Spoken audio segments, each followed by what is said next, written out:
பெரம்பலூர் மாவட்டத்தில் இருக்கக்கூடிய ஆலத்தூர் ஊராட்சி ஒன்றியத்தில் பெரிய அளவுக்கு 2020 காலகட்டங்களில் தோராயமாக ஒரு 60 கோடி ரூபாய் வரலையும் ஊழல் முறையீடு நடந்திருக்கு. அந்த ஓராண்டு காலத்தில் 2020 2021 காலகட்டத்தில் கிட்டத்தட்ட 60 கோடி ரூபா ஊழல் முறைகேடு நடந்திருக்குங்கிறத தாண்டி அரசுக்கு பொருளாதார இழப்பை ஏற்படுத்தக்கூடிய வகையிலும் கட்டுமான பணிகளில் தொய்வின்றி ISO தரச்சான்று இல்லாத பொருட்கள் கொண்டு பாலங்கள், சிறுபாலங்கள் மற்றும் தார் சாலைகள், சிமெண்ட் சாலைகள், கட்டிடங்கள் போன்றவைகள் நடந்ததை தகவலறியும் உரிமை சட்டத்தின்பால் நாம் தகவல் அறிந்து உண்மை செய்தியை ஊருக்கு அம்பலப்படுத்த அந்த ஆலத்தூர் பகுதி சமூக ஆர்வலர்கள் கொடுத்த தகவலின்படி நம்ம தகவலறியும் உரிமை சட்டத்தில் மனு போட்டோம்.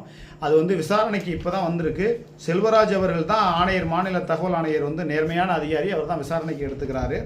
அந்த வழக்கோட எண் 11,985. ஆக ஆலத்தூர் ஊராட்சி ஒன்றியத்தில் இருக்கக்கூடிய ஊழல் நிச்சயம் வெளியே